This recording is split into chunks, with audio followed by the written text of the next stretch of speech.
Getting ready to take your real estate exam?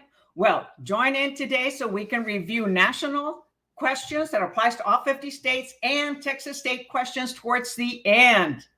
So remember to participate by typing in the question number and the answer. And anybody watching the replay, hey, just speed forward. This is designed to let students participate during class. So it takes a little time moving from question to question. This is Wild Lily Handy coming to you from San Antonio, Texas with YouTube Agent Prep. All right, so we're continuing with 8.6 today.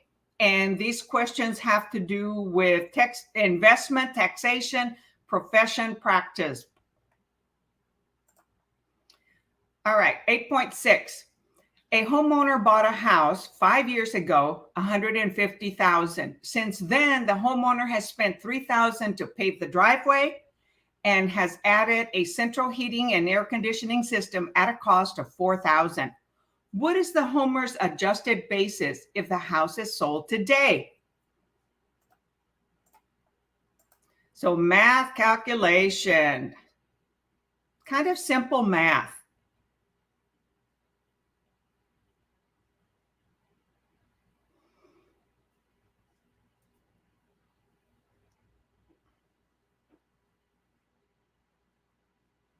So type your answer in the chat.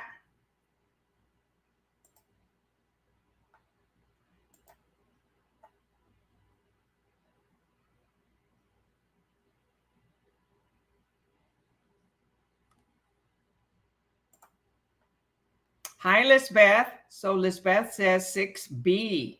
Good morning. And yes, the answer is 6B.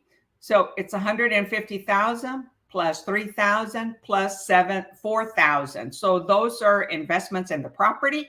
So it increases the basis to 157,000. That's the adjusted basis. Hi, Delta. Hi, Cindy. So 8.6B.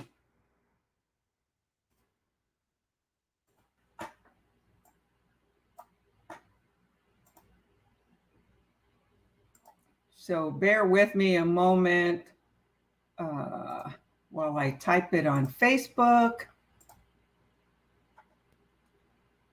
So how's everybody doing today? Hopefully awesome. Cooler weather, nice weather for strolling. All right. Oh, I put 8.6 NB. It's only 8.6B. All right. So 8.6B. Okay, number 7. Oh, I can enlarge this. Number 7. A homeowner sold her house and realized a net proceeds amount of $210,000. Okay, net proceeds after selling, after expenses, the net amount took home is $210,000. So the adjusted basis in the home was $176,000. She immediately bought another house for $200,000. What was her capital gain? A, $10,000, B, $24,000, C, $34,000, D, none. So realized the net proceeds, sold her house for $210,000. Her adjusted basis in the home was $176,000. What was her capital gain?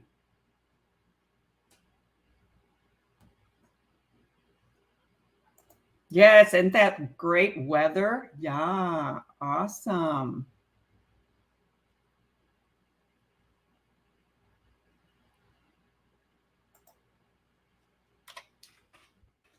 Answer in the chat.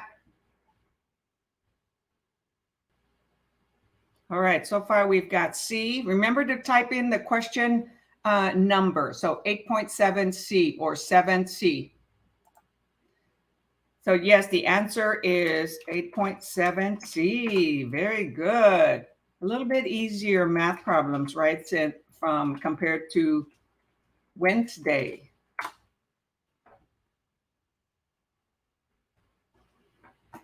All right, number 8.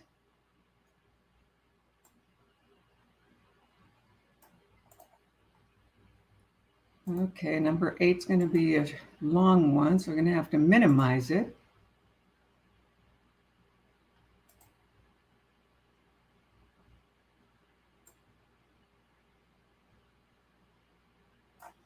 All right, there we go. 8.5. After 5 years, oh, I forgot to show the answer. 8.7 and 8.6 for anybody watching the replay. After 5 years of owner occupancy, Simon Wilson sells his principal residence for a gain of $150,000.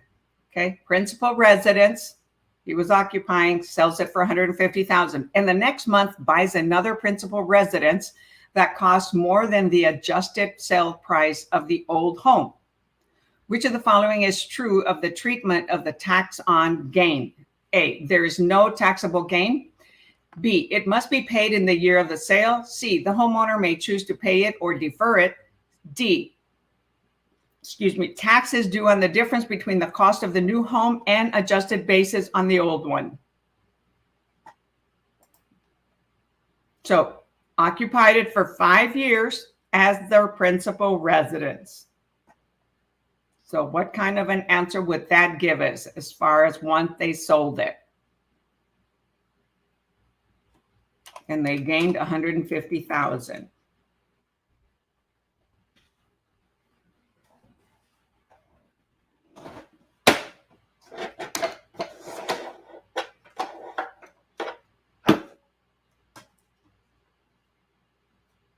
Come on, type your answer in the chat.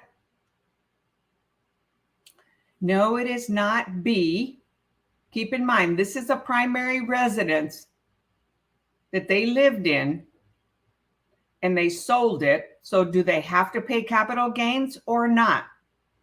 Is it a personal residence or is it an investment property?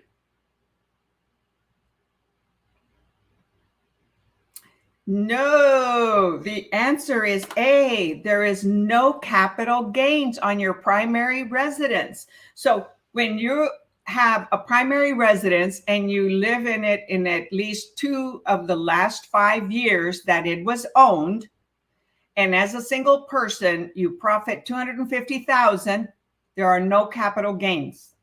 You're allowed $250,000 profit. Okay?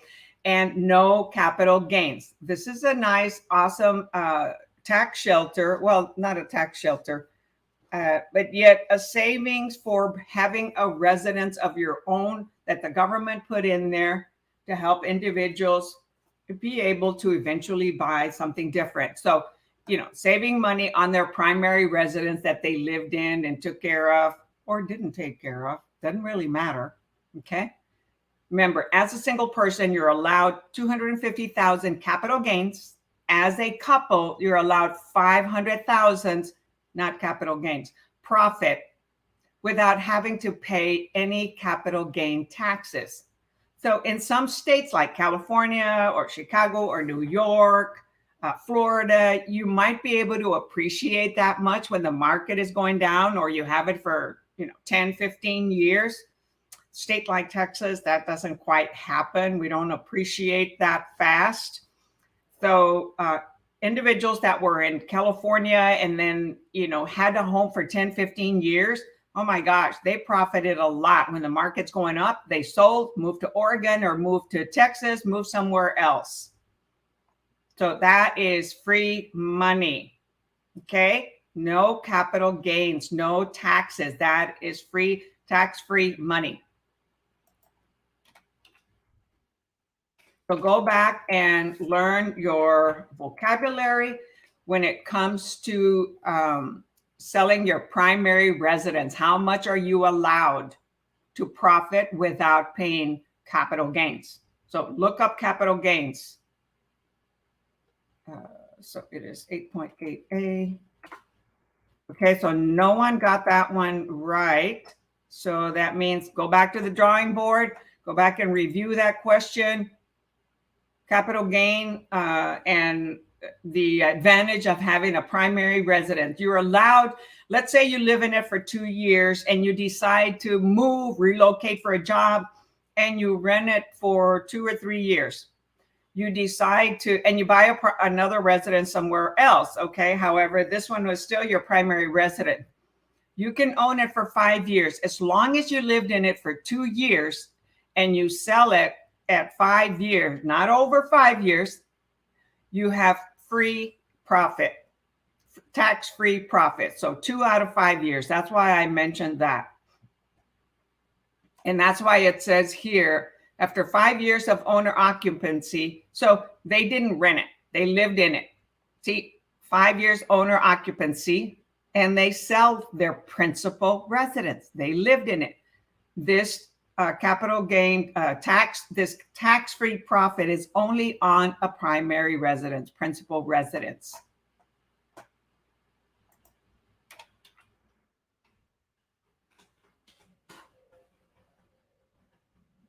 All right, number 9.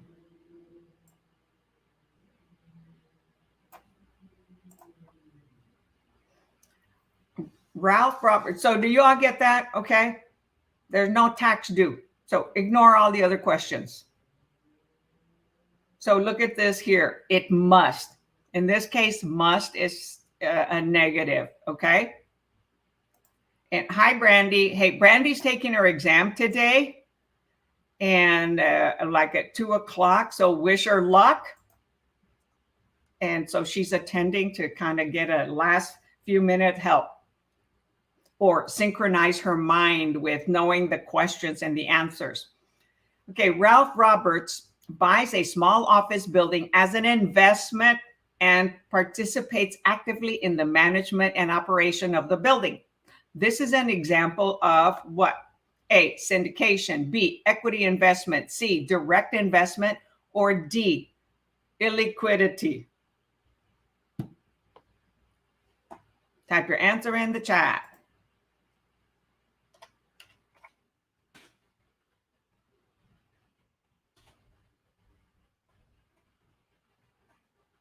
So let's see here. Anybody answering yet? No. So buys a small office as an investment. Okay, then he participates in the management and operation of the building. So what type of an investment is that? No answers. The answer is C. It's a direct investment. Okay. Not a syndication. Syndication is when you participate in purchasing a property with other investors in a big pool. Equity investment, you're using your equity to invest. Illiquidity, it can't be liquidated. Okay, not familiar. Don't use that word much or at all, illiquidity. So 8.9C. All right, number 10. You're going to do awesome, Brandy. So just remember, when you get there, calm down, relax, close your eyes, take a few deep breaths. Okay, deep breaths, close your eyes and say, I passed, I passed, I passed. And relax. Don't think of anything else. Okay, don't think of anything else. Just relax your mind just before you go in there. Don't be in a rush. That gets us stressed out. Remember that the first 5 questions usually are the hardest in the math, so you can skip those, check them for review, come back to them after you finish the first exam, and do all the other easy ones. Any hard ones, click them for review. Sometimes a later question will help you answer a past one. Okay, number 10. Elmo Gilmore owns a small retail property that he inherited from his father. Okay, inherited from his father. And it's a small retail property. So what? It's an investment, right? Or it's, a commercial property. There are no mortgages or interest expenses connected with the property. Elmo takes an annual cost recovery expense of $5,000. The property has a monthly gross income of $1,500 and monthly operating expenses of $500. Elmo's taxable income from this property will be taxed at a rate of 30%. What is the tax liability for the year?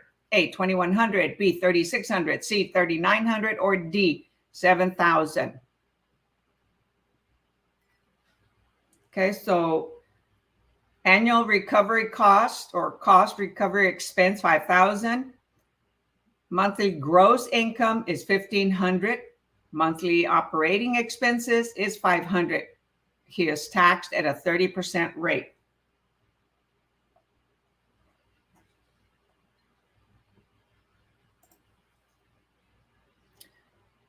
So calculate and type your answer in the chat.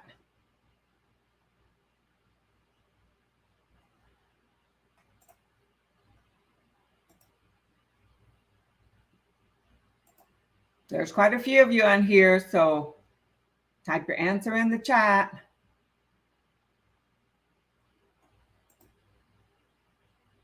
I did research whiteboards or blackboards or something like that, but I didn't get to practice. Okay, so yeah, the answer is 8.10A, 2,100. So you've got 1,500, okay, times 12 months, because you want to calculate the year, and then minus your annual operating expenses, which is 500 times 12 months. So that's 6,000. So you have 18,000 minus 6,000. So the net annual operating income is 12,000. And the cost recovery expense is 5,000. So you subtract that, end up with 7,000. And the taxable rate is 30% of that. So we come up with 2,100.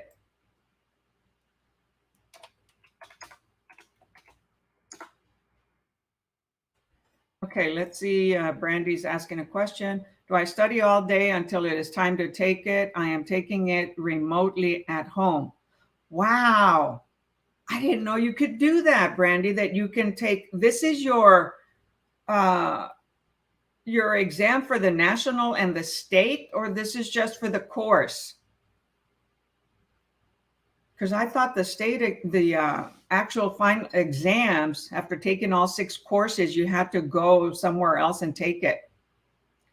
I recommend you relax, an hour or two. Don't study until the last minute, okay? Take a breather, eat something, but not something that gets you sleepy, like maybe a salad, and not too much coffee, because that can get you stressed out, anxious. Yeah, so the answer is A, 2,100.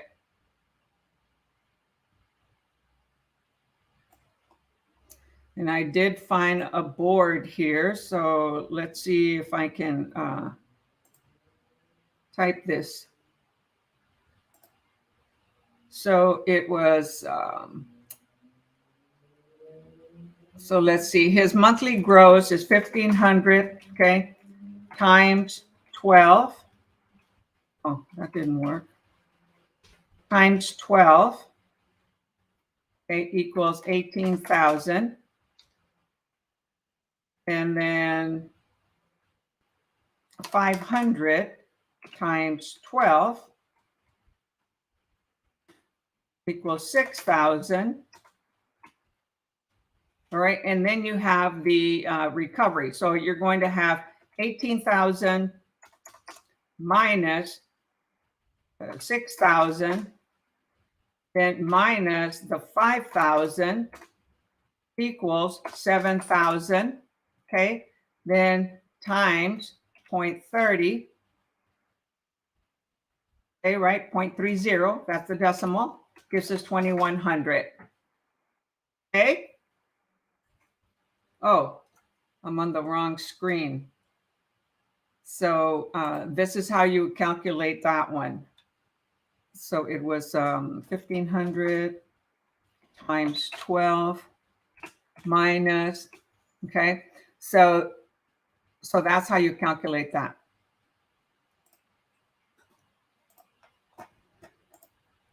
Okay, so then, hi Juan, you can take both tests at home after COVID. Oh, wow. Well, thank you for that. Okay. I don't contact track. So in Tennessee, you can. So where are you, Juan? Are you in Texas or somewhere else? That's awesome. So you have to show your face, right? So she says, yes, I passed state in May and trying national again today. Got it. Well, I learned something new. Pretty good. Just you got to make sure no distractions, right? Okay.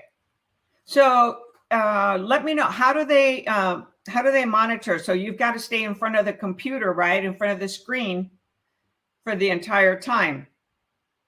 So Juan is in El Paso. Yes, you are live with someone on the other side. Okay, good. So for anybody that's new, that's not aware of this, just like I wasn't, I know the others were proctored, okay? And you had to be in front of a camera. It's probably proctored. Yes. Okay. Got it. Thanks. So 8.10a. So remember, don't ignore the math questions. However, they're usually the toughest. So maybe skip the first 5 and then come back and do those. Plus also maybe skip the math. Awesome. Wish you the best today, Brandy. All right. Number 11. All investors desire their investments to increase in value. However, so all investors, okay, I'm going to try to make that larger.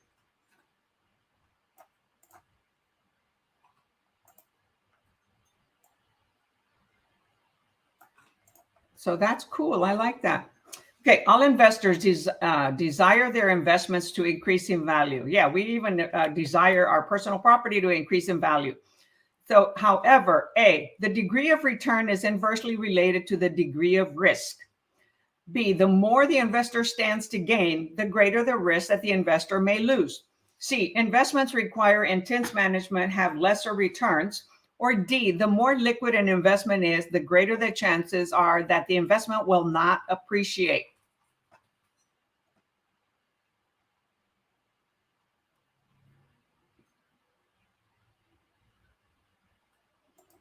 So here is Brandy replying, they watch you the whole time. Okay, cool. Yeah, so that nobody else can be in your place, huh? All right. So investors desire in their investments to increase in value. However, what? Okay, so far we've got B, A. Come on, there are many of you on here. Type your answer in the chatty chat.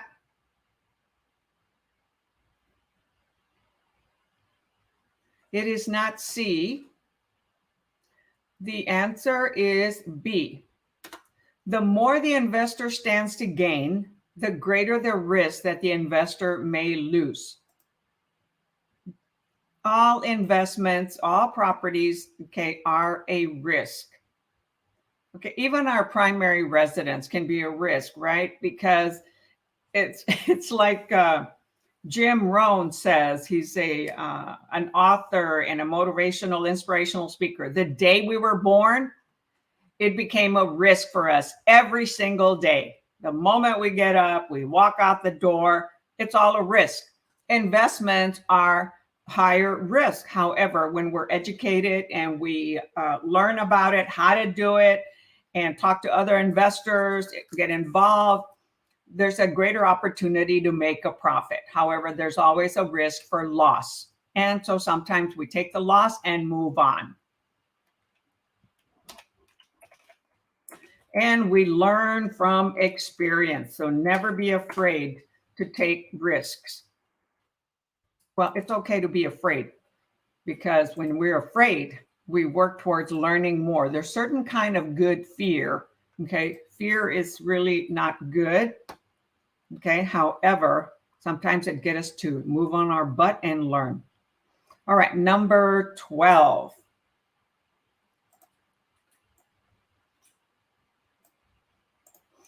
two of the financial, you weren't sure about 811. Yeah, so they have a greater, the more the investor stands to gain, the greater the risk that the investor may lose. 12, two of the financial rewards that investments offer are A, income and tax benefits, B, negative leverage and appreciation, C, appreciation and taxation, D, positive leverage and prestige.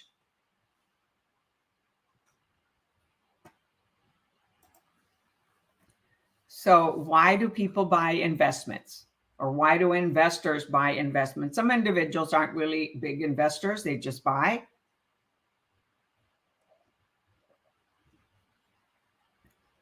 Investors want cash flow, right? And tax shelter. So yes, the answer is A, income and tax benefits. Tax benefits are depreciation, and we get to write off property taxes, interest rates, overhead expenses. So a lot of write-offs. Hi, Ruth. Nice to see you. Haven't seen you in a while. Welcome back, Carter. Welcome back, Ruth. And Juan too. I hadn't seen Juan in a little bit. All right, so 812A. Very good. So did everybody answer A? Yes. All right. Number 13. Because a real estate investment can take a long time to sell, real estate investments are considered to be what? A, management intensive, B, insensitive to marketing, C, vulnerable to sellers markets, or D, relatively illiquid. Oh, that's where the illiquid word comes in, right? You cannot, it's like you can't sell your own house really quick, right? Unless it was pre-planned before you put it on the market. That's illiquidity, okay? So the opposite of liquid. Liquid assets means you can get the money right away.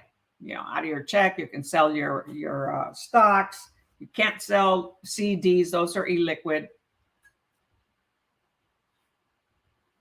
Hey, you guys are doing good. So remember to type in the question number, please, so that I know which question you're answering. So yes, the answer is 813D, relatively illiquid. Why? Because you can't always sell them right away. Now, in the last couple of years that the market was really hot, almost anything, the moment you put it on the market, boom, it sells. However, it's still going to take time to close. You know, if it's cash, it can take 7 days, 15 days. With a loan, 30 to 45 days. If it's a investment property, a commercial property, it can take 60 or longer.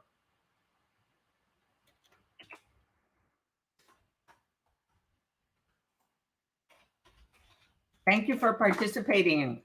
You're doing fantastic. I was going to say awesome because that's one of my favorite words.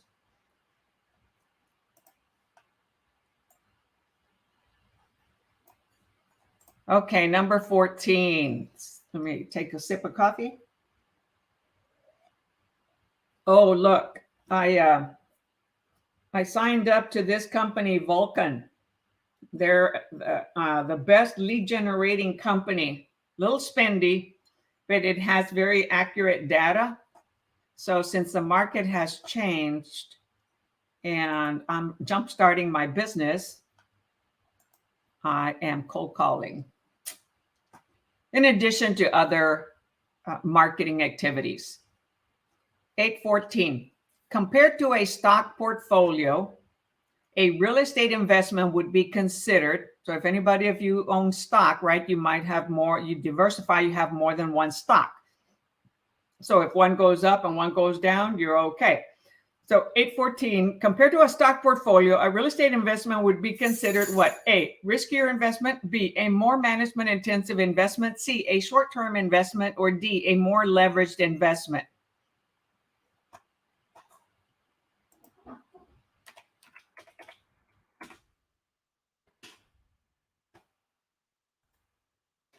So stock, you know, in the NASDAQ,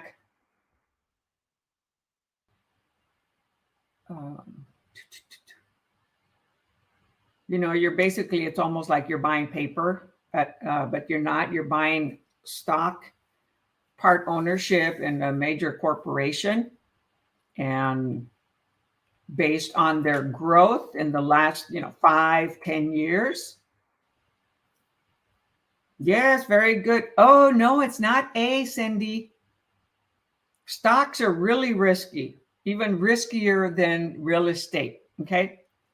Real estate is like the best investment that you can make, unless you're Warren Buffett. Okay. And you've researched and started investing in stocks for a long, long time. He's an expert in stocks. Real estate is a less risk investment because you can touch it. Okay. It's something you can do with it. You can improve it. You can resell it easier. Not easier, and make a profit. Okay. So stocks is really risky.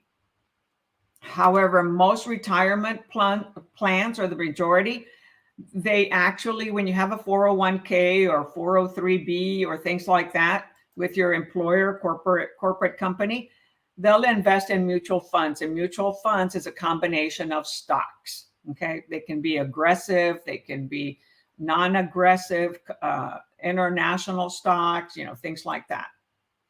Technology stocks, medical stocks. They put a pool of different stocks so that if some grow, some don't, they still are making a profit. However, mutual funds, a lot of people also lost a lot of their retirement money when their crash happened back in 2005 to 2010. That's when I moved mine around. Okay, so did I type the answer? 814B. A more management intensive investment, right? When you have real estate, when you buy stock, hey, you buy the stock, you put the money in there, and you just watch it. You don't have to manage it. You can even hire somebody to manage a stock, and that'll cost you money. And you buy it from different stock brokers. A property, a real estate, you've got to maintain it, do repairs, do the mowing, do the painting, replacing all that. That's, operating expenses, utilities. So it is management intensive. Okay. Hi, Anai. And they stocks are riskier. Okay. I know from personal experience. All right, number 15. And I read a lot. Okay. I learn a lot. Before I ever invested in stocks, I had a dummy stock portfolio for a year and a half. That's what I was recommended to do from the Motley Fools. They're an excellent group about stocks, should you ever want to get into stocks. Before I invested in real estate, then I read books. I talked to other people. I, researched it.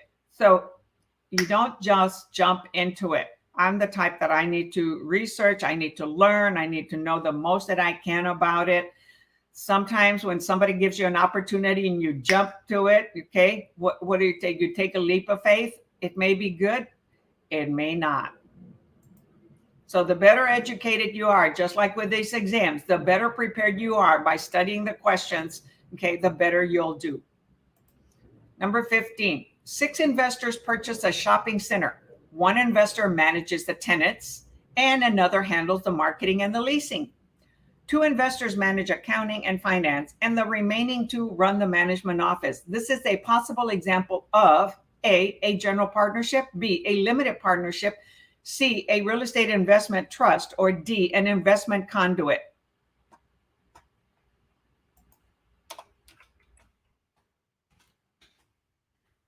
So you have multiple individuals, right? Managing a shopping center. In a shopping center, you're going to have many units that get rented. So it's time intensive and management intensive.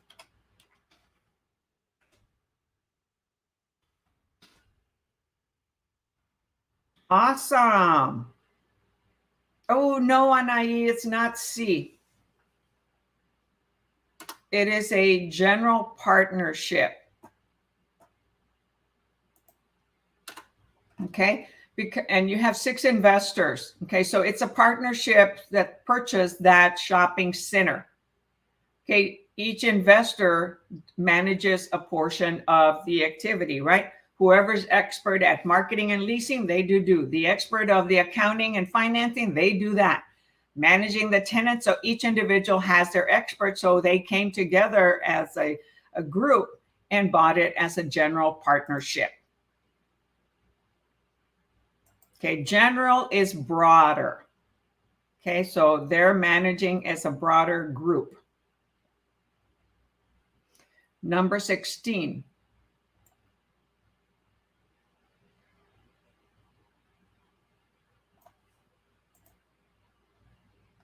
And remember that an investment trust, okay, a trust can be like a deed of trust where you have 3 individuals.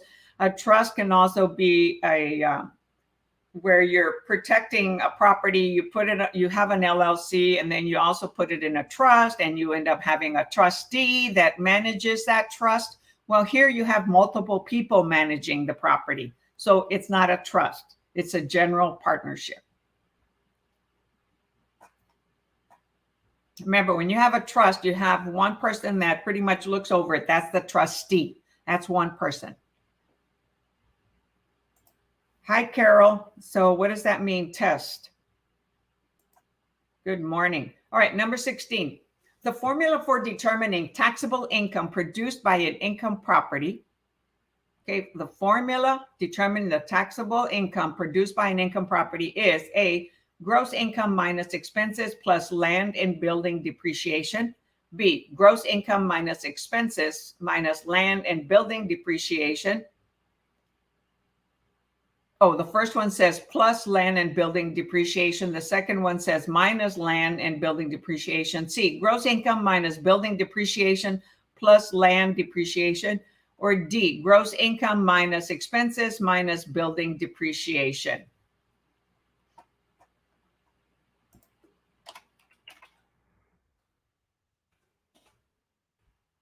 Remember the difference about land and build and improvements. Which ones get depreciated? And which one does not? It is not B.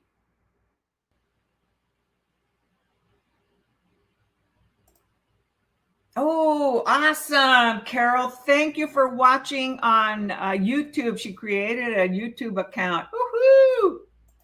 So that means you had a Gmail account. That's the first requirement.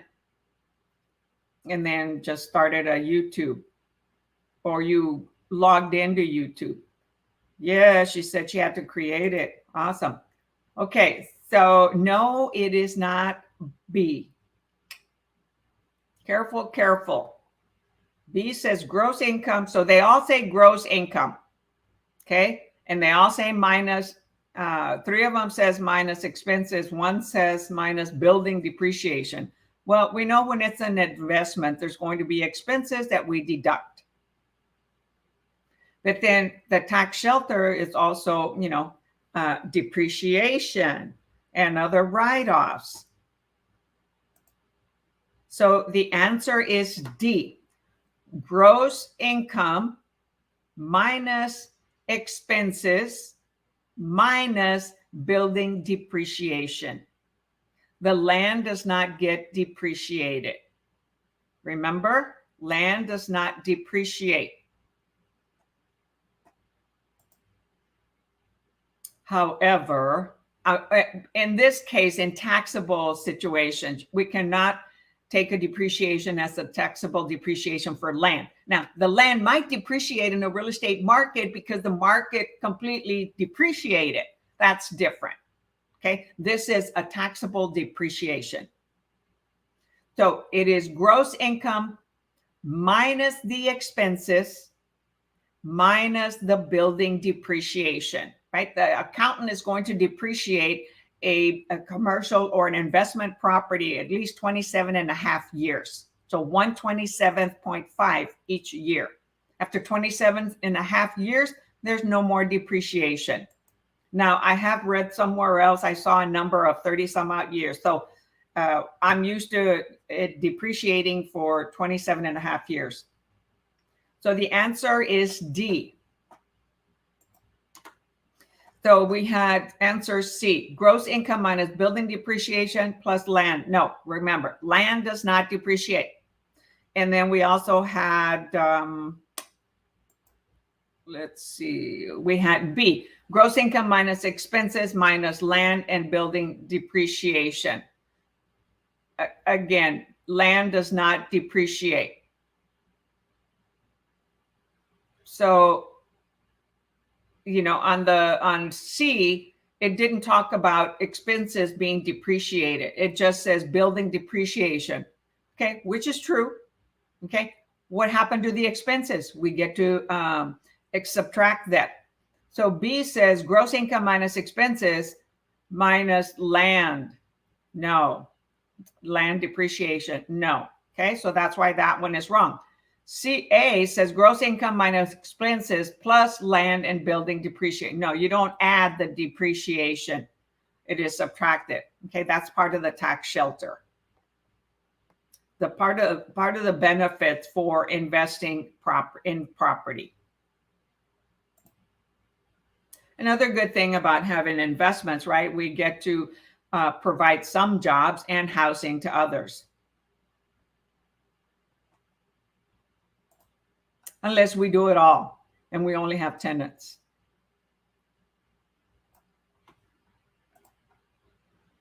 Right, number 17. In deriving taxable income on an investment property, it is generally legal to do what? A, deduct principal and interest payments from income. B, deduct principal payments from income. C, deduct interest payments from income. D, deduct principal and interest payments from income and capital gain. So what is the principal? That's from the loan, right? So is that considered an expense or not?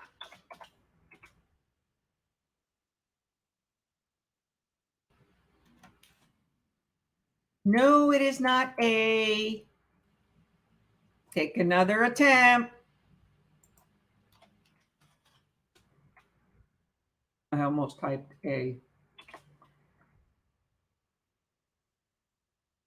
So A says deduct principal and interest. So taxable income in an investment property, we don't get a write-off because we're paying down the loan amount, okay? We get a write-off for interest payments, but not for the principal.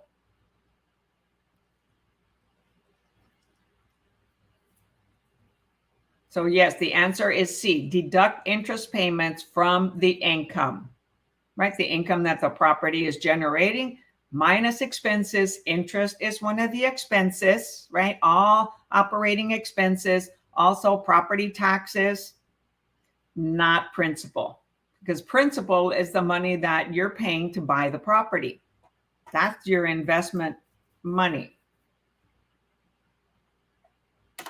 So 817C, the taxable income on an investment property that is legal is deducting interest payments. Now, if it was paid cash, there's no interest payments, right? So you'll have management expenses, overhead expenses, taxes, and depreciation.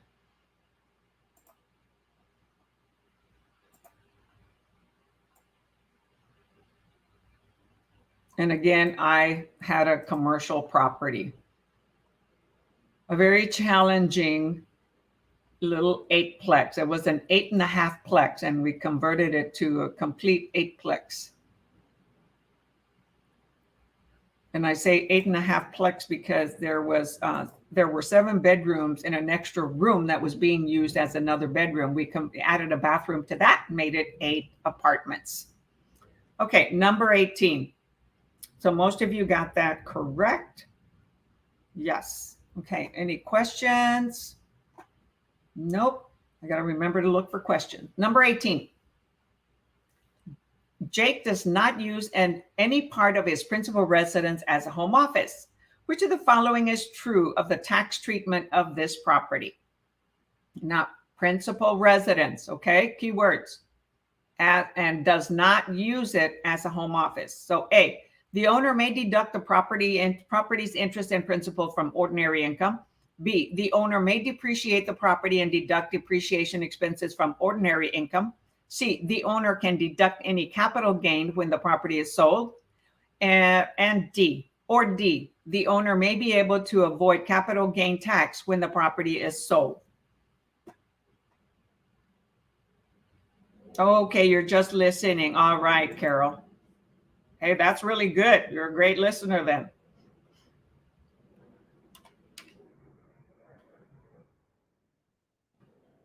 I'm a listener and a visual person. I like to see when I'm studying, and I like colorful things. So when I took my courses, back then I took it with trained agents, and it was colorful slides. All right, so let's see. I've got so far D. Come on. Type the answer in the chat. There are many of you on here today. That's awesome. Proud of you. You're keeping me company Saturday morning. Only Lisbeth answering? Going once? Going twice? Gone. The answer is D. The owner may be able to avoid capital gain tax when the property is sold. So if a single person, right, they can profit 200, we can profit 250,000 as a single person in our primary residence, right? Right. So we had, let's see, did anybody else answer otherwise? No. Very good.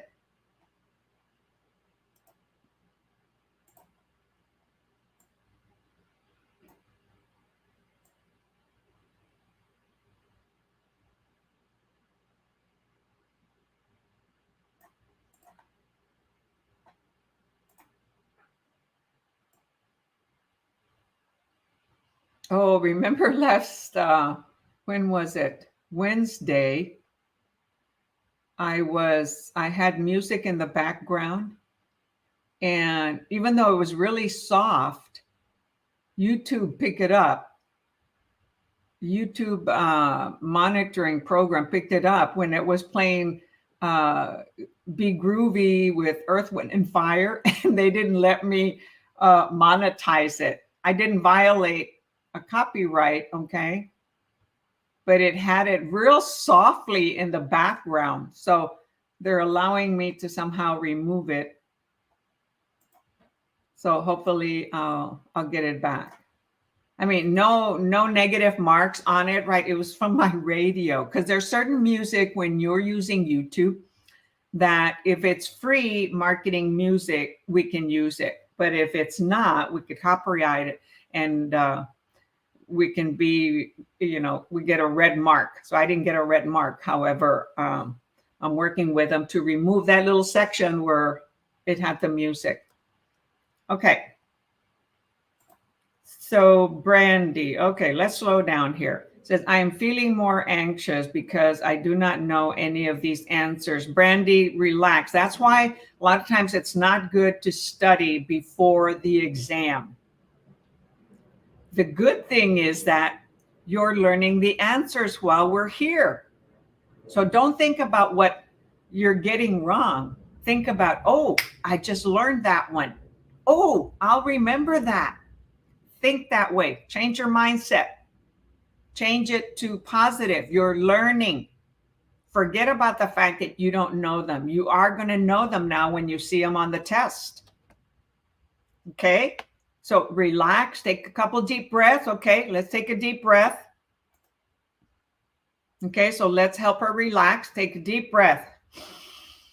Close your eyes. Hold your breath. And exhale. Let's do it again. Take a deep breath. Hold it. And exhale. One more time. Breathe in. Hold it. And exhale.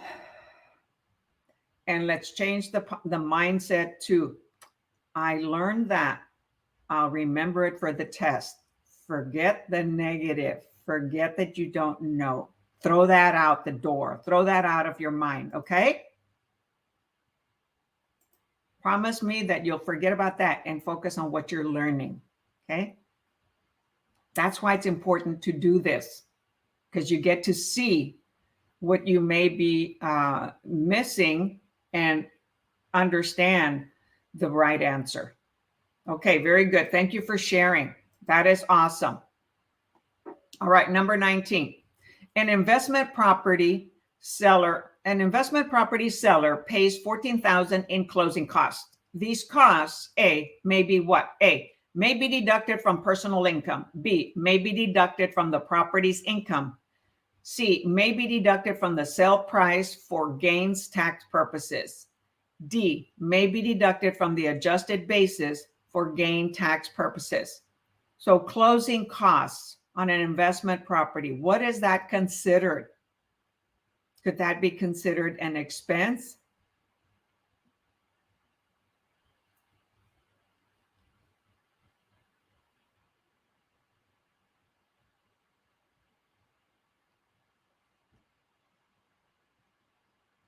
Type your answer in the chat.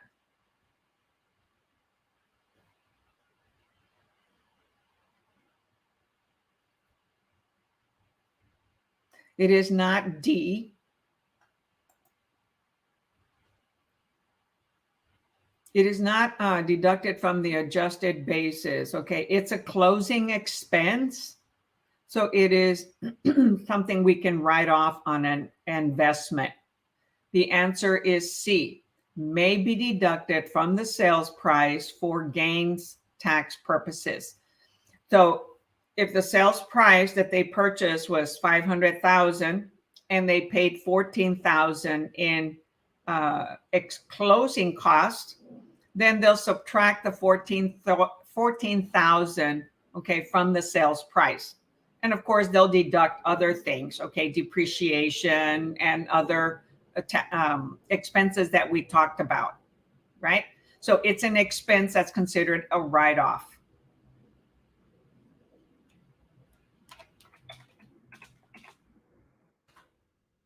All right, so Carol says, good advice. You can do it, Brandy, and come back and tell us what to focus on. Yes, come back and tell us and share with us. Whether you passed or not, just be open about it and you move on. You say next. Oh, hi, Ruth. Thank you so much. I appreciate that. So 819C. Well, you know what? It's part of business. It's part of life that we need to learn to relax, meditate, take deep breaths. I've learned the hard way. Okay. Not listening to our body, not paying attention to our soul, to our mind. You know, okay. So you have a car, right? Or you have a house and we use it. We got to put fuel in it. We got to put oil in it. We got to put new tires on it. We got to repair tires. Okay. We got to repair, accidents on the car, and cars start wearing off, right? We start to repair it. We call it maintenance. Well, just the way we maintain our car or any other thing that we own, we got to maintain ourselves. So we're paying attention to what goes wrong with the car, but what about us? We got to pay attention to what our body says. And I used to ignore that big time, and I'd get sick a lot, overworking, overstressed, and we let it go until we crash. Okay. So we got to maintain ourselves. Moi. The more we take care of moi, the more we can help others and do other things. Awesome. Okay. So the answer was C, may be deducted from the sale price for gain tax purposes. So look at that. It didn't say must. It said it may. So it depends on, everything else.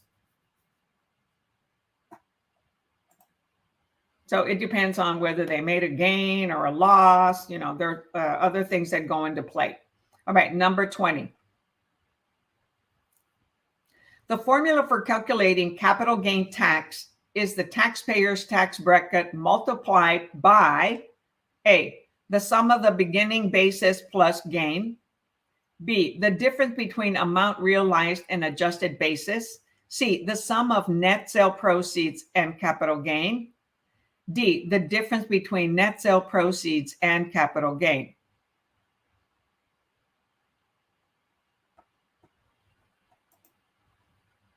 So capital gain taxes, what does it say? Capital, an investment, inventory, gain.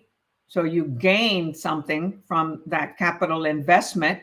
So capital gain tax. So we pay a tax on the gain of a sale of a property after deducting other things. So it is the taxpayer's tax bracket multiplied by, type your answer in the chat.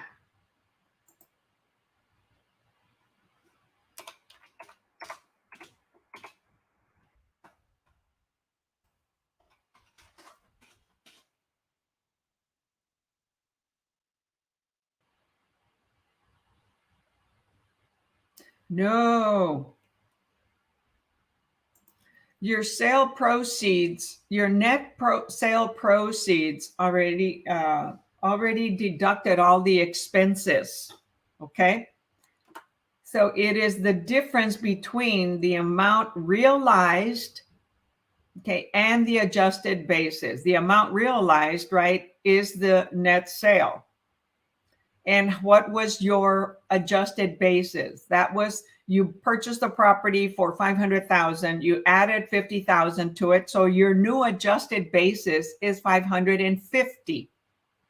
So if it was sold for 700,000, so the gain is 150. Okay. So now it's like you deduct all the expenses and you come up with the net. So it's the difference between the realized and adjusted basis. So you realized 700,000 minus the adjusted basis of 550, right? So that was 150,000. Okay. And then from that, they start deducting whatever operating expenses or any expenses that they have on that property, not operating expenses, but closing costs and, you know, any other thing, depreciation that would be a tax write-off. So the answer is B. The difference between, so the formula for capital gain tax is the taxpayer's tax bracket multiplied by the difference between amount realized, 700,000, okay, and the adjusted basis, which was 550,000. So it was 150,000 is the difference. Okay. So let's see what Cindy says here. So Brandy, yes, you do not stress. I passed nationals already, and these questions still get me. Yes, they get me too. And I go over them and over them, okay? So good thing I have the cheat sheet in case I don't remember. Okay, number 21. So what did we start with? We started with number 6. Okay. All right, so number 21 will be 15 questions. All right, which of the following entities can legally levy annual real property taxes? Which of the following entities can legally levy annual real property taxes? A, the Internal Revenue Service. B, a utility company. C, the tax district. Or D, a court of law. So legally can levy annual real property taxes. Thank you, Cindy. You got this and are doing so good. Yes. Awesome support for each other. So who levies annual real property taxes? Real estate property taxes.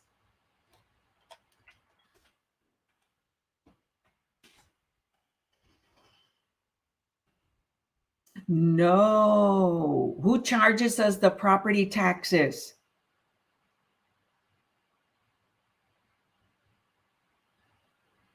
The question is, who charges us the property taxes? The tax district, right? Every county has a tax district. And we pay for, city taxes if we live in the city, roads and streets and trash and schools and, other things. So the answer is C. IRS has to do with income taxes, real property taxes, and IRS allows us to write off property taxes, but they do not levy the annual real property taxes. It's a county tax district, okay? The county tax assessor that comes up with the tax amount depending on the market. And it can be, protested every year.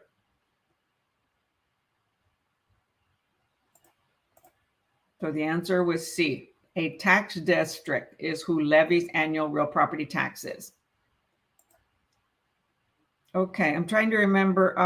Brandy, are you taking the state or you're taking the national? I forgot. So let me know. Should I continue with national? I know that Cindy needs to pass the state, and I forgot what yours was, Brandy. You're taking today. Okay, you're taking the national. Okay, so since you're taking the national today, I guess we can do some more national questions. All right.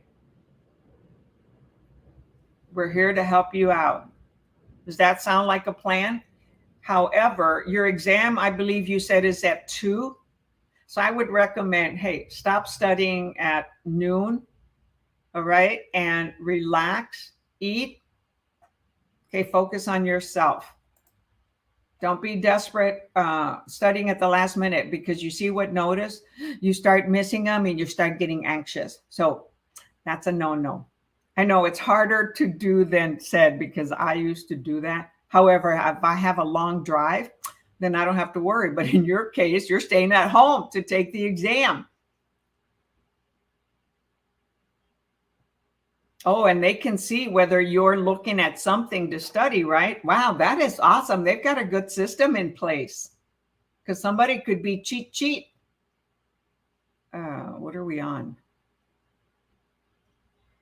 So how do they prevent you from cheating when you're proctoring that way?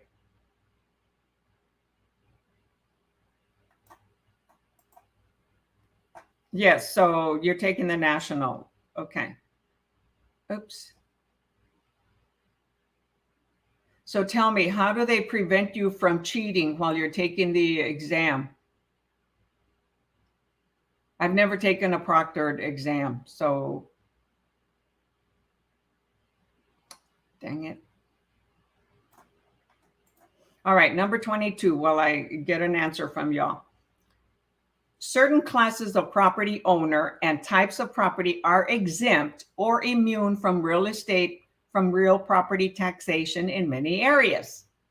The protected categories usually include what? A, recreational properties. B, properties owned by a government agency. C, properties that comply with the Americans with Disabilities Act. Or D, properties occupied by single parent families.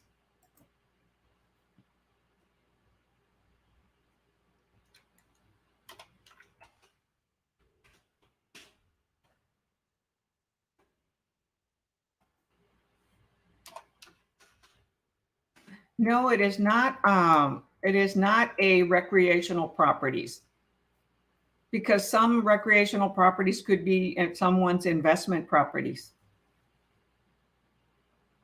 and they could be making money. So the answer here, well, I'll give you a chance to answer. So it's not A, recreational properties. So certain classes of property owner and types of property are exempt or immune from real property taxation in many areas.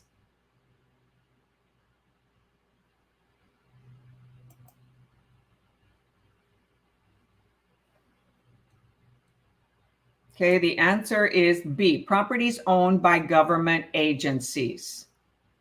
Okay, other properties are also, nonprofit like churches.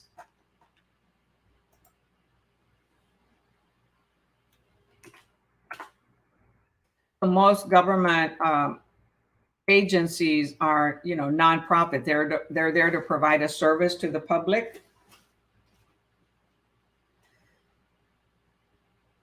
And so our churches, right, they're there to provide service to the public, and they go by donations. So the answer is B, properties owned by a government agency.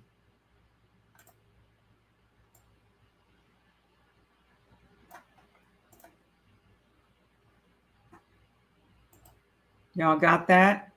So what was A? Oh, recreational properties. No.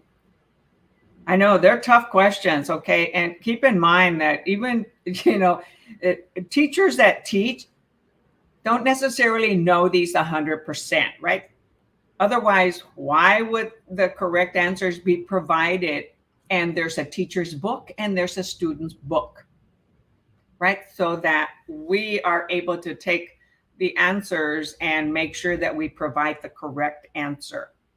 Okay, here's some questions or statements. So it says, when I took my courses, the proctored exam, we had to have a mirror behind you and step away so they can see the computer, then had to use your cam and show the room. Oh, wow. So you've got to have some good equipment. So Brandy says you have to remove everything from the area, move the monitor from the ceiling to floor and wall to wall. You have to be in a closed off room also, only the 3 pieces of scrap paper. You have to show your arms and hands after you show your scrap paper. Oh, wow. So let's go back to this one. When I took my courses, the proctored exam, we had to have a mirror behind you. Okay, kind of like my lights are behind me. And step away so they can see the computer. Okay, because the camera is in front of you, so they have the mirror behind you and they can see a reflection. So if you don't have a mirror, you better go buy one. Okay. Then had to use your cam to show the room. Okay. Like I am showing my computer has the camera, and so you get to see what's behind me, right? So now if I put a mirror back there, when I put a mirror back there, then you get to see what's in front of me. Cool. All right. So anybody watching this, so this is how you know what happens when you're taking the exam if you're not going to a test center. Now, do you still have a choice to go to a test center to take the exam? And I'm asking you, okay, because I'm not, staying up with that. I'm here to help you prepare for the exam, not how you have to set up your station. Okay, cool. All right, number 23. What is the purpose of equalization factor in the ad valorem taxation? So what is the ad valorem taxation? Okay, it's the property taxes from the tax adjuster, right, from the county. So what is the purpose of an equalization factor in ad valorem taxation? A, it modifies a local tax rate to bring it into conformity with statutory tax rates. B, it changes the assessed value of an individual property to make it reflect the assessed values of other properties in the same neighborhood. C, it adjusts assessment in a locality to make them more consistent with an average level. for the state or other higher level jurisdictions. D, it adjusts the amount of the homestead exemption in a certain area to make it,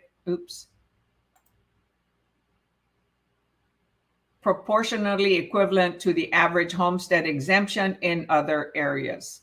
Okay, I need to make this smaller.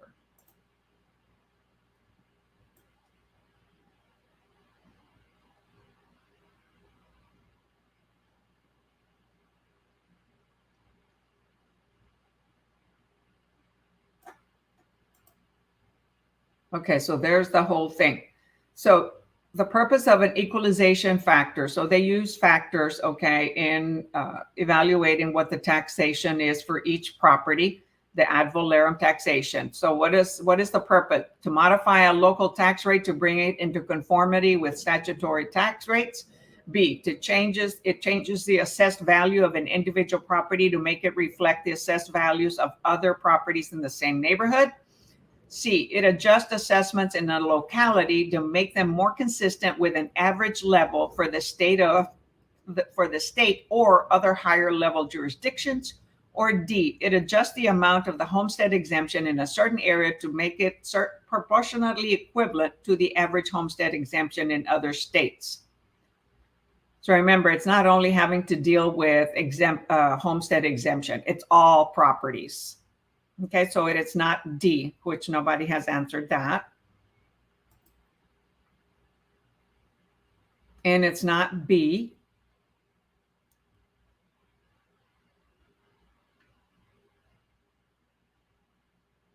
So the answer here is C. It adjusts assessments in a locality, not just a particular neighborhood, to make them more consistent with an average level for the state or other higher level jurisdictions. Okay, because it's each county that assesses their own properties. Okay, so each county is responsible for their taxes. However, there is an equalization factor that goes along with within the locality or for the average level for that state or other higher level jurisdictions. Because like state is one of the states that has quite high property taxes. However, our cost of living is lower than many other states. So they base it, on the whole state or other higher level jurisdictions. So it has to be within the locality, not just the neighborhood. The neighborhood may be small, not enough properties to compare with, because they also do like a comparable analysis, but deeper than what we do as realtors or appraisers. They have an awesome system because I've helped owners protest their property taxes. Okay, so the answer here is C.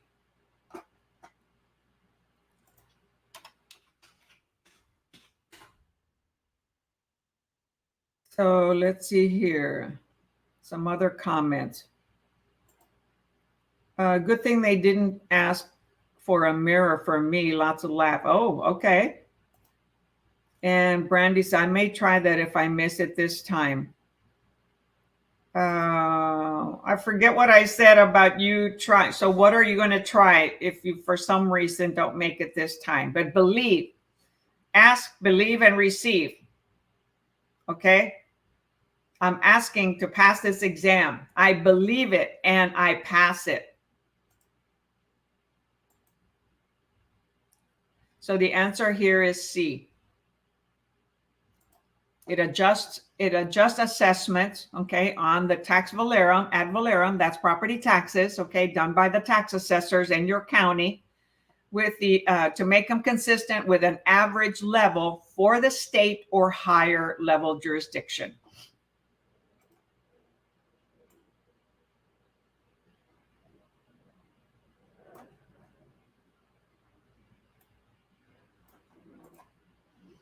And every test has different questions, okay? We are repeating similar questions, several times because I'm using the same book. And that's what I advise all of you to do is repeat, repeat, repeat. Same questions, right? and vocabulary, vocabulary, vocabulary. So 24, a school district's tax rate is 10 mils. The school district's required revenue from real estate tax is 20 million. What is the tax base of the area?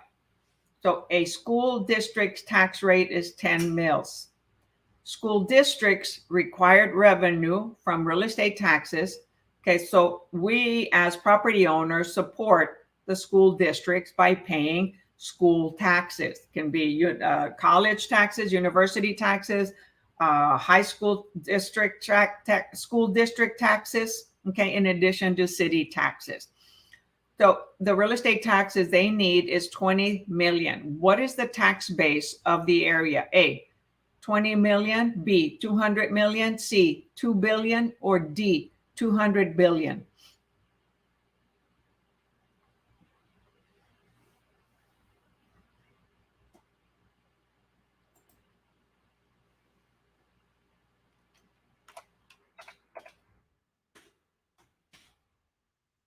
So 10 mils.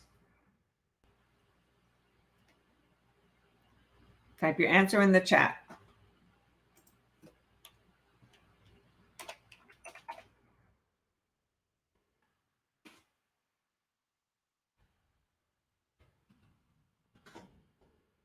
All right, so far I've got C. Oh man, I was gonna type the wrong answer. C. C, wee.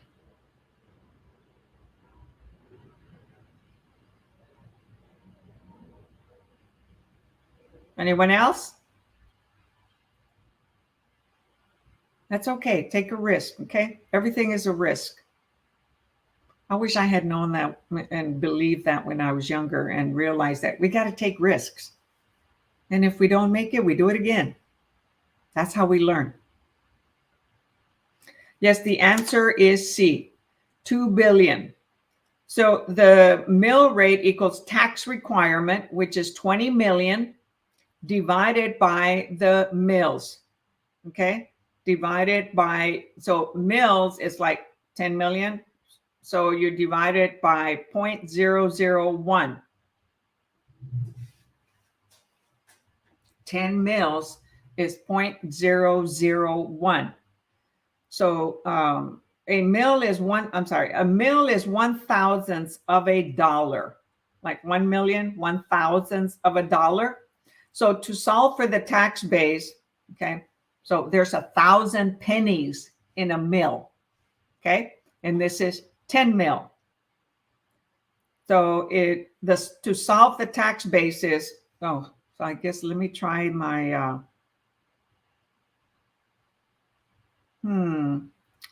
let me try the board here. So it is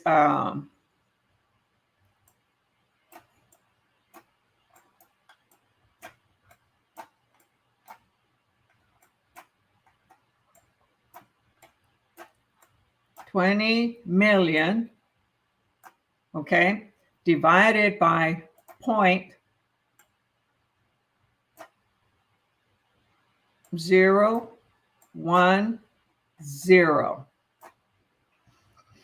because the question says, okay, by 10 mils. So that is 1/1000th.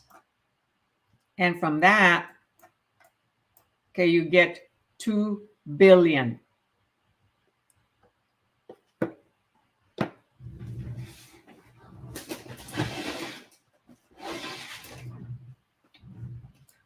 So let's see, 20 million. So Brandy says 20 million times 0.01. No, it's divided. The tax requirement divided by the mill rate. So 20 million divided by 0.01. Okay, so that equals to 2 billion. I gotta practice more to do this. So that's 2 million. And 3 more zeros makes it 3 billion. I mean, 3 billion. 2 billion. Divide, not multiply. Yes. Divide, not multiply. Okay.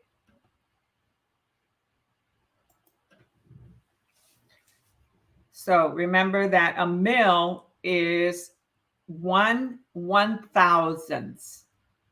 So 1 divided by 0.01, right? You're moving the decimal back 3 places by 1/1000th. So do you divide the 10 by 1,000, you get 0.01. Yes, so divide, not multiply. That's correct.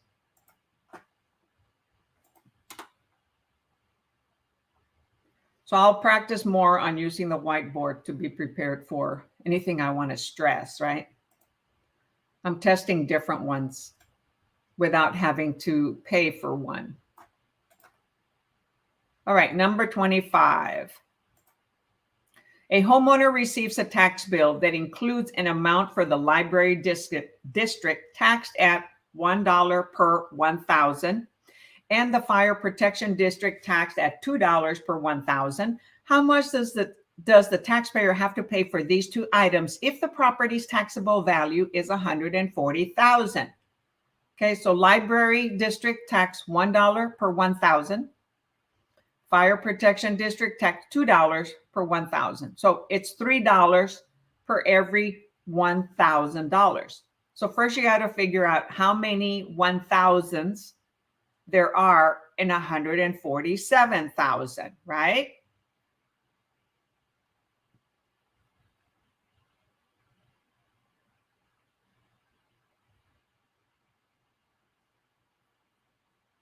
Or they do it here differently, okay? Oh no, they did the right thing. So I thought you divide, no. Yes, that is correct. You divide 10 divided by 1,000 to get 0.01. That is correct. But then you have to divide the 20 million, divide that by 0.01. Okay, so on this one here,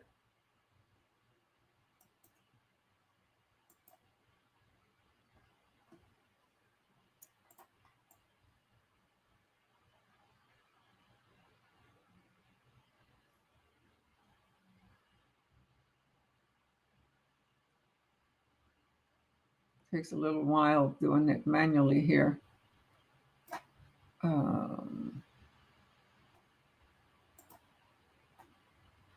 So you've got,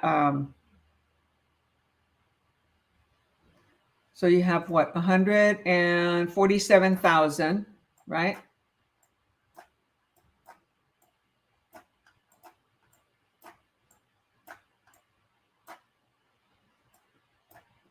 Divide that by 1,000. So you cancel out the zeros and you end out with 147, right?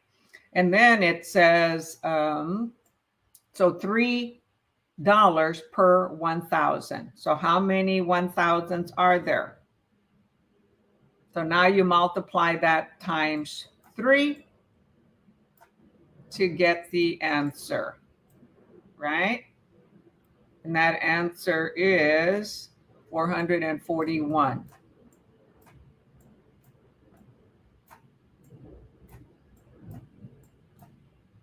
Okay, so yes, the answer is D.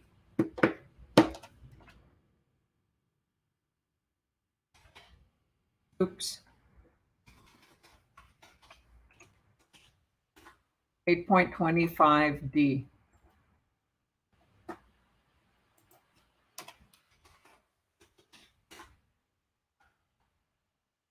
All right. So what did I say we started with?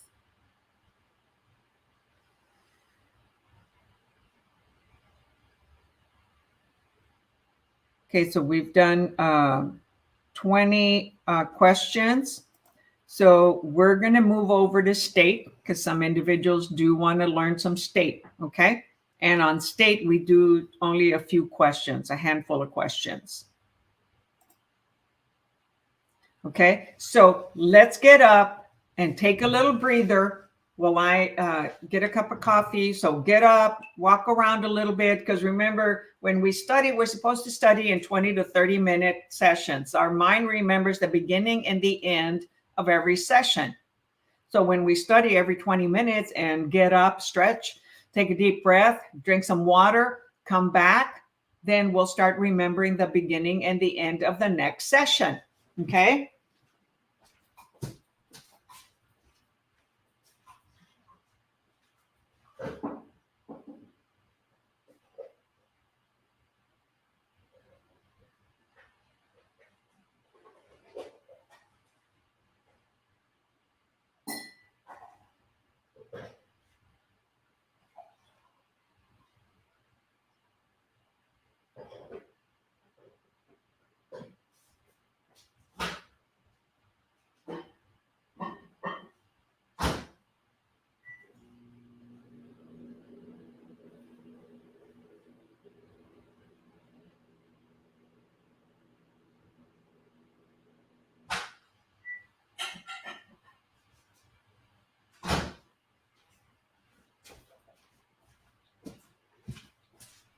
So remember, Brandy, don't be drinking coffee just before you go. All right? So the test. And so we'll actually, you can now take a break and chill, eat something, drink some water, walk around, okay, get some fresh air before doing your exam. All right, so we're going to shift to Texas questions. Give me a moment. So anybody watching the replay, hey, just fast forward so that we can start the state questions.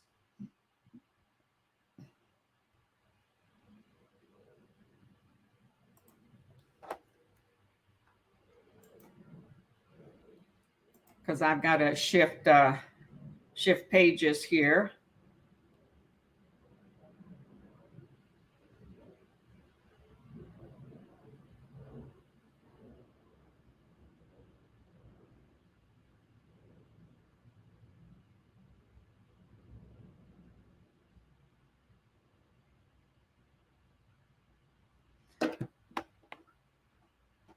Okay, so we're continuing with chapter 12, number 9, and this has to do with licensing regulations.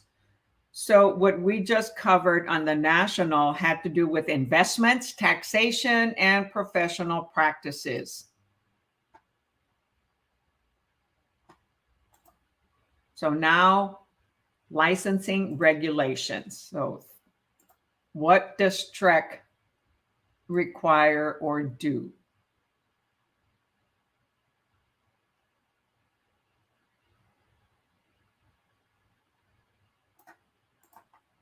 All right, number 9. Oh, let me type on here.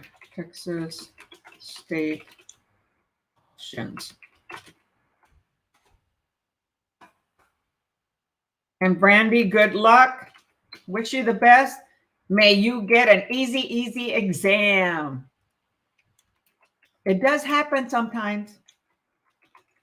I've had students say, "Oh my God, this was the easiest exam I've had." Okay. Oh, she left. All right, So she says, "Thank you so much, everyone. I will get to know how it goes. I'll let you know how it goes." Awesome. Thank you. I know some of us get embarrassed about talking about it, but it helps others. And so we're here to help each other. All right, number 9. Which of the following is true regarding, show the screen, Lillie, the screen. All right. Anyway, which of the following is true regarding the education requirements for the broker's license? Okay. So A, applicants must complete 630 hours of post-secondary education. B, So remember, this is requirements for the broker's license, not sales agent, broker's license. So A was complete 630 hours of post-secondary education. B, applicants must complete 900 hours of post-secondary education, including 630 of core real estate courses or their approved equivalent. C, applicants with a bachelor's degree or more are deemed exempt from the core 270-hour requirement. Or D, applicants must complete 270 hours of post-secondary education. All right, this Beth is go.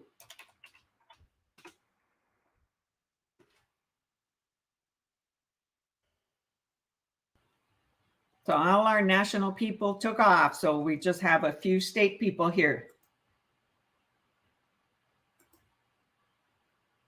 So yes, the answer is B. Applicants must complete 900 hours of post-secondary education, including 630 hours of core real estate courses or their approved equivalent. The approved equivalent could be a college degree that is approved by TREC.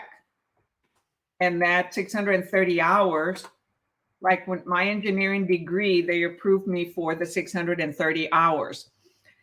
And then the other 270 hours or post-secondary classes. And courses we've taken before that we use for continuing education or for the 90 hours after our 2 years, those we cannot use. It's new hours. So applicants must complete 900 hours of post-secondary education, including 630 hours of core real estate courses or their approved equivalent. And that approved equivalent, okay, could be a particular bachelor's degree.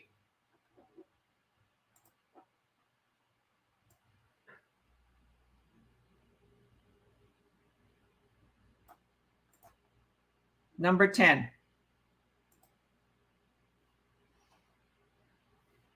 So Delta, you said applicants must complete 270. It's 900 hours in Texas. Okay. If you have a bachelor's degree that's approved by TREC, then you'll only have to take 270. Number 10, TREC may waive a broker's education and experience requirements if A, the applicant earned a master's degree in real estate. B, the applicant was a licensed attorney for 2 of the prior 4 years. C, the applicant was a broker for the prior 2 years, completed the CE requirements, and was active for 2 of the prior 4 years. Or D, the applicant was an active sales agent for 4 of the previous 5 years preceding the application.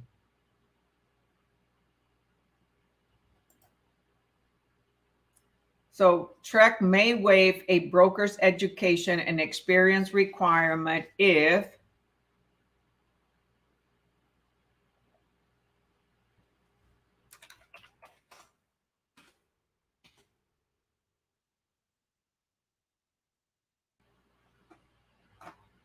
so far we've got 10C. Come on. There's at least 7 of you on here. And remember to go to my YouTube channel and give me a thumbs up, all right?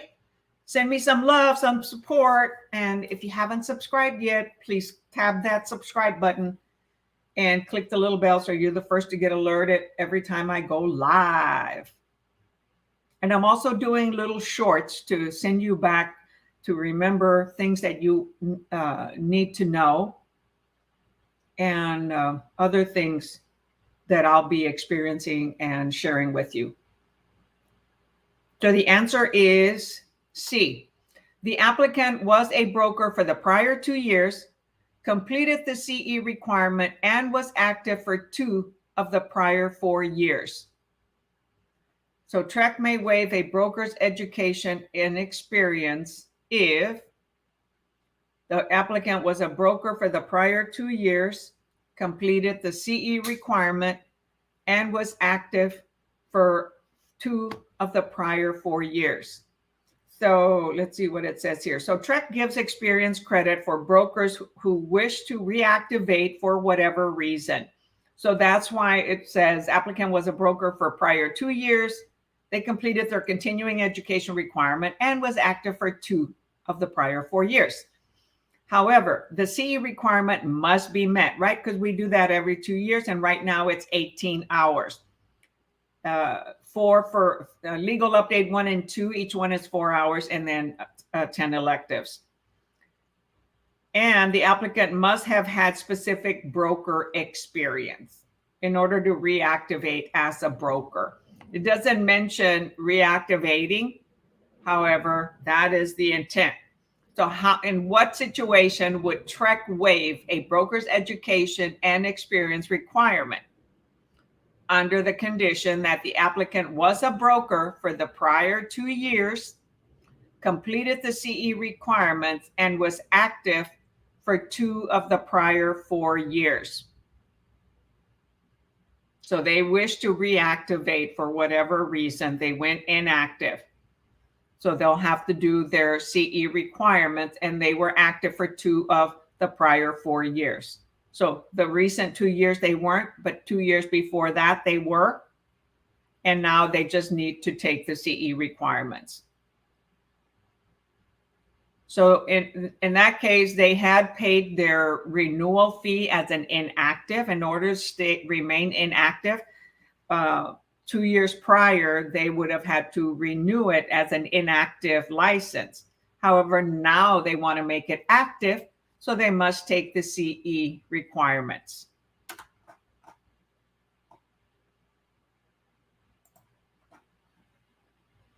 Number 11.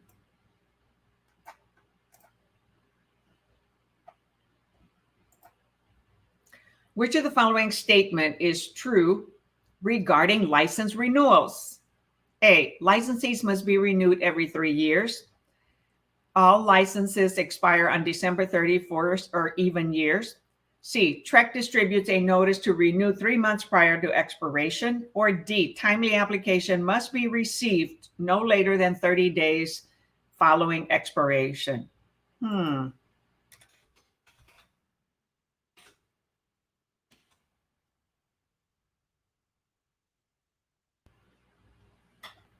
Type your answer in the chat.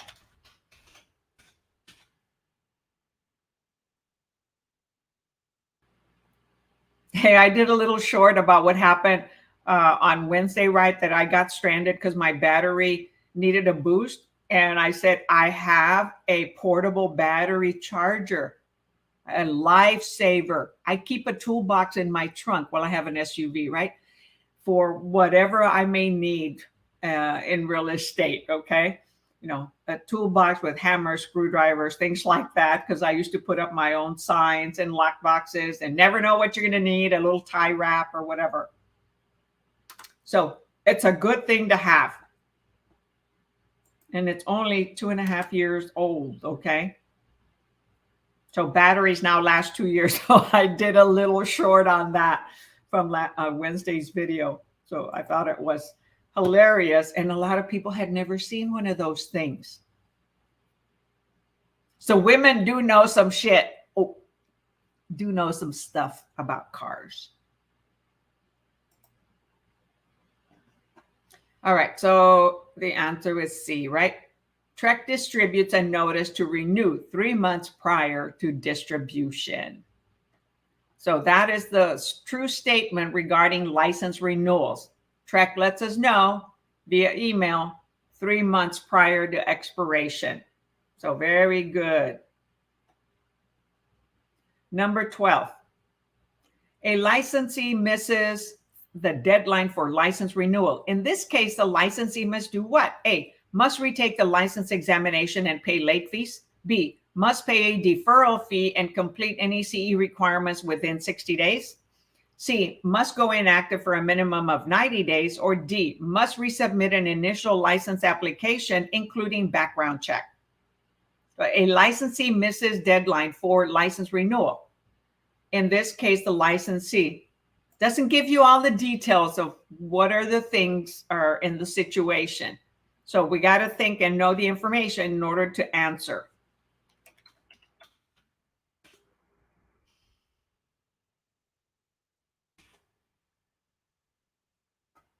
Type your answer in the chat.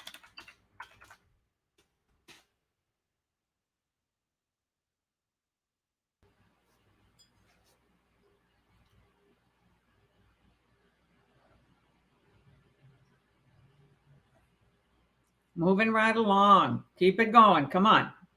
More of you. Come on. Take a risk. Oh, if you're driving, please do not be typing. Okay. I forget about that part because many of you do it on your phone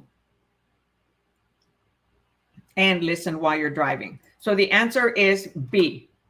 Must pay a deferral fee and complete NECE requirements within 60 days. So let's say before our license expires, we pay the deferral fee of $200, okay, a few days before, not the day of, okay, because they need to process it. So a few days before the license expires, we didn't finish our courses, our 18 hours. So we apply for a deferral, pay the $200 fee, and also the renewal fee, which I think is about $240 or $210, and purchase the 18 hours courses, Legal Update 1, Legal Update 2, and 10 other courses.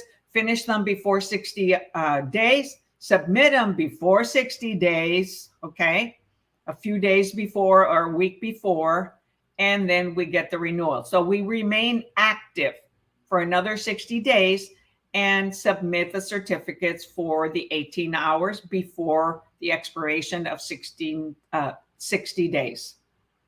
So yes, the answer was B, right? Pay any deferral fee. So it gets a little expensive. However, won't be as expensive as if we don't complete it and we let it expire. Right, number 13.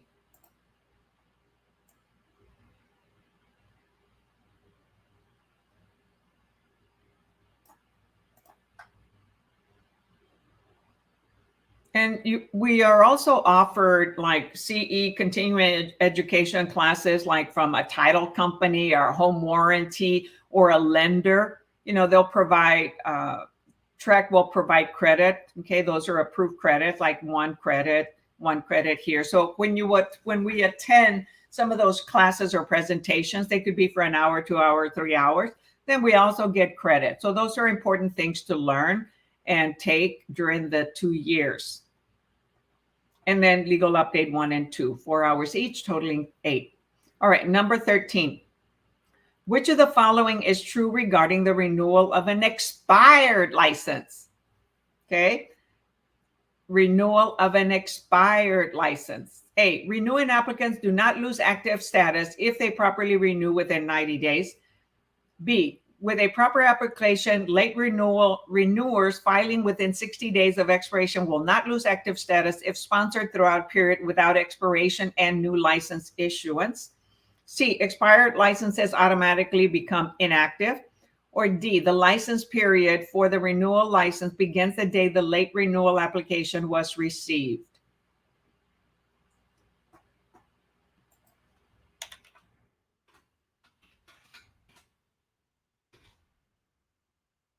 So I just talked about it while we were doing 11. Hopefully you'll be able to get this right. Okay, so, oh, this is number 13, not number 12.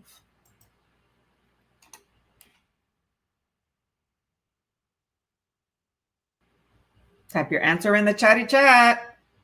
Come on, come on. Come on forward.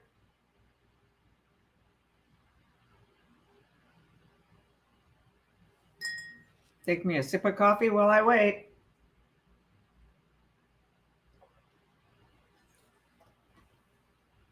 Okay, here comes Lisbeth. And there is a 10-second delay on Facebook and YouTube and StreamYard. All right, so far we've got BB, boy, better, best. Yes, the answer is B. With a proper application, late renewers filing within 60 days of expiration will not lose active status if sponsored throughout the period between expiration and new license issuance. So in other words, our license still has to be hanging with a broker. Okay, we're still being sponsored. And so late renewers, we apply before it expires. Okay, we pay the renewal fee. We apply for an extension, a renewal fee, and we pay for the, what do they call it? The deferral fee. Okay, so we're paying the renewal fee and the deferral fee to be given 60 days. It's like an option period, right? So if we exercise the option before the 60 days are up, our license is renewed. We stay active, but within the 60 days, we got to finish those classes. So proper application, late renewers filing within 60 days of expiration will not lose active status. And I would say file it the sooner the better, a week, 2 weeks, 3 weeks prior.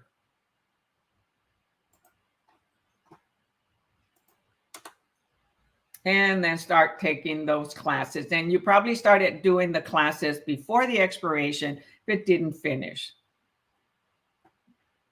That's happened to me. All right, number 14.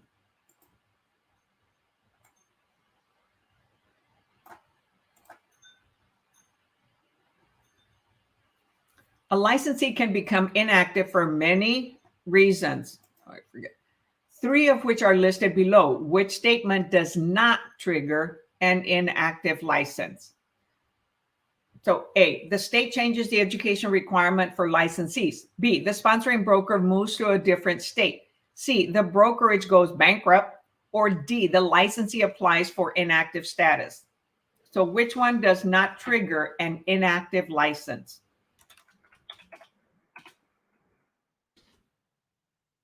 It's out of our control.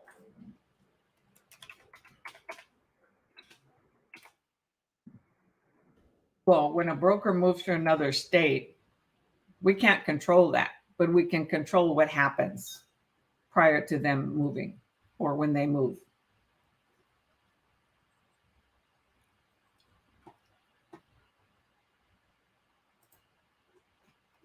So yes, the answer is A. The state changes the education requirements for licensees.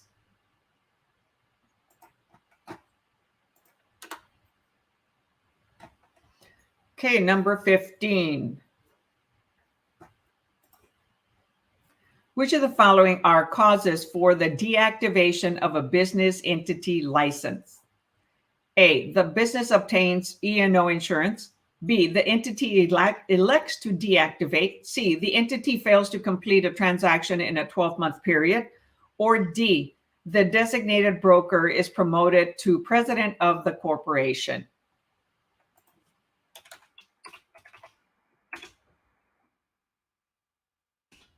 Oops, we don't have a B. Okay, we've got answer of B so far.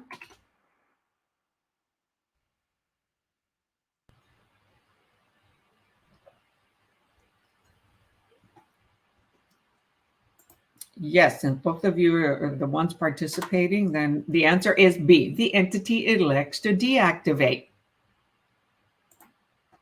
Very good.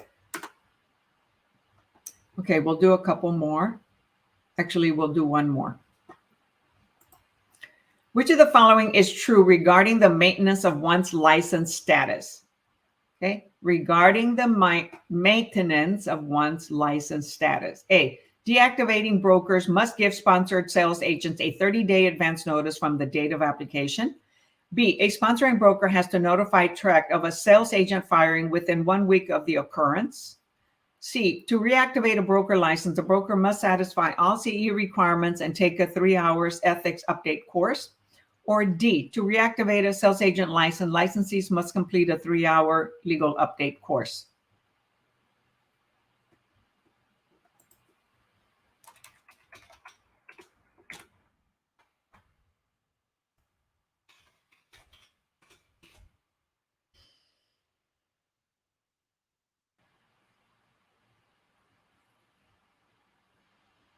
Try another answer, Lisbeth. It is not C.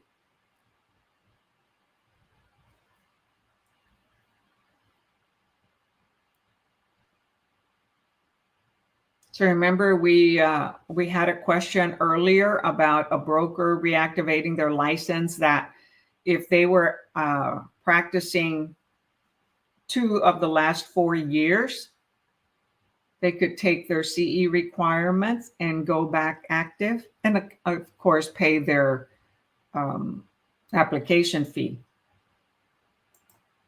So the answer is A. Deactivating brokers must give sponsored sales agents a 30-day advance notice from the date of the application. So if the sponsoring brokers must give all subordinates, that's all of us that are sales agents hanging our license with that broker, they're a broker agent, 30 days notice of any application for them to deactivate their license. They need to provide, available time for their realtors to go find another agency. The notice period is timed to the application date. Now, sometimes it doesn't happen. Like, let's say Trek suspended a broker's license, and that happens ASAP. We've got to ASAP find another broker. Okay, and all our listings and transactions, right, go inactive. However, that was out of our control, and so there are things put in place to take care of that. So deactivating. So what's true regarding maintenance of one's license status? Deactivating broker. So C was to reactivate a broker license. No, they have to take more than 3 hours. They've got to take the CE requirements. Okay, continuing education requirements, just like anybody. Okay, so it is not C. Is they must give us, as sales agents, as realtors, okay, 30 days notice. And you notice how I emphasize realtors, because we are realtors, not relators. There is not an A between the L and the tor. So it's realtor. Start your business in real estate, okay, by knowing the right pronunciation of what we are, realtors. Okay, so we're calling it a day. We just did 6 Texas state questions, and I think we did about 20 national questions. So any questions that you missed, you might consider purchasing this book, okay? And the link is in the description below, and it's with Amazon. And so Amazon will provide me a fee because I am an affiliate. So I will earn a commission from Amazon, an affiliate fee. It's a percentage of your purchase. Doesn't cost you any more. So I would recommend buying that book, and you can buy it through Kindle, so you'll have quick access and you can see it on your computer ASAP. All right. It's a valuable investment because it is an excellent book. And that way you'll repeat these questions and keep repeating any questions that you have on your prep book, whatever prep book you're using, or if you're using Prep Agent's course, okay, or hiring one of their tutors, then, keep doing that. And I'm looking forward to all of you passing this exam. Can I repeat what book? Yes. Let me show you. And okay,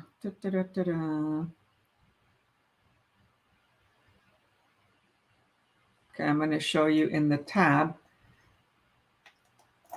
So this is posted, okay, in the description. So this is my description on the video. So when you go down, you'll see real estate license exam prep books.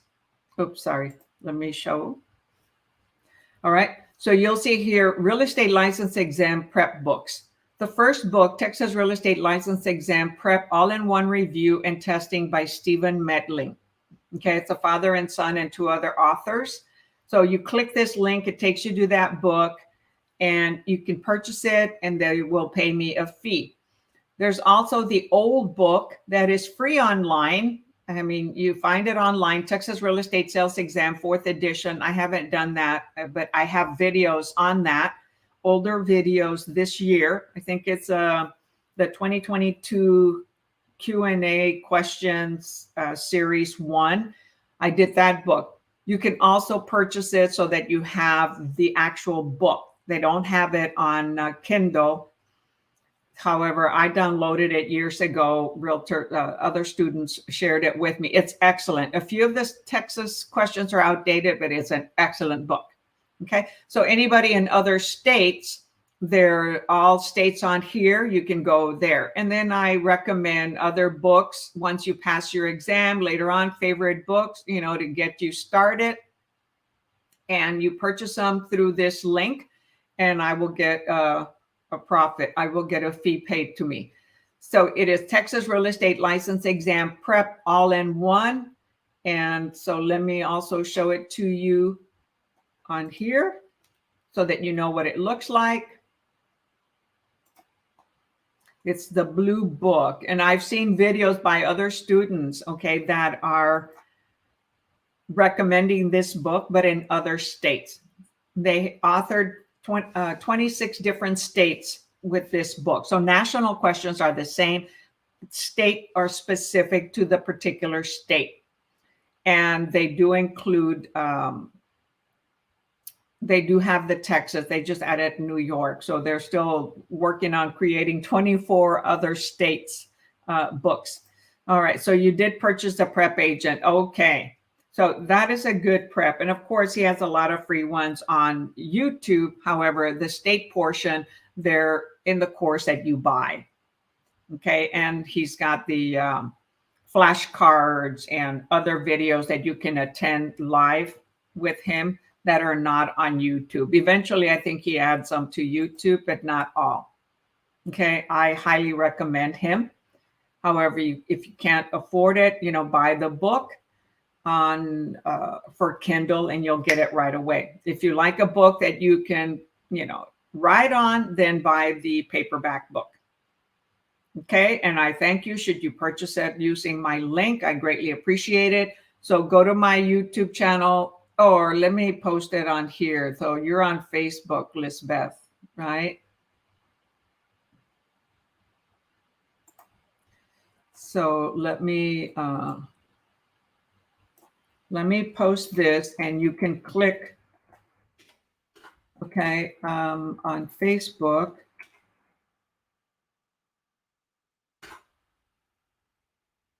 Okay, so I just posted it on Facebook and here on YouTube. You can click on that link, okay, where it says AT&T, Amazon too. And on Facebook, actually the book shows up. It doesn't here on YouTube. And it's an excellent book, y'all. And I'm repeating these questions over and over with you so that we practice them, as I say, over and over until you ace them, or get them 100% perfect. The more you practice them, the more comfortable you'll be, because you'll be repeating and see them. Of course, they're not identical to the actual exam. Some of them could be, who knows, right? Because the test center, they have a pool of questions that they create into different exams. And some could be old questions, because I have had students say, hey, man, I had identical questions to the other book. So I'm going to actually put all these in there.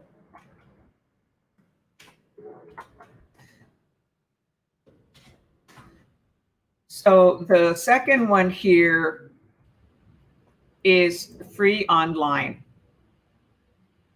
Okay, this one here, Texas Real Estate Sales Exam, 4th edition by Learning Express, 2006. You can Google it and download it. Just make sure that you're downloading the actual book and not some other bull crap, because a lot of people that say they uploaded it on there, they actually get you to download some other link. And why do I say that? Because I did it by accident, okay? Instead of clicking to download the actual book. It used to be a lot easier years ago when I started in 2014 doing this. We could find the PDF quickly online. Now, a lot of other people have posted it as a link on their website, and then they try to get you to download other stuff. Okay, so just make sure that you read Texas Real Estate Exam Sales 4th edition by Learning Express. Okay, really old book, but it's also excellent. Okay, you all. So one of these days, Lisbeth, I hope to see you on YouTube and not just Facebook. Okay, and because on Facebook it shows the link, so that's kind of awesome on Facebook. Here you don't see the picture of it. All right, y'all. If you don't have any questions, remember to send me some love. Tap the subscribe button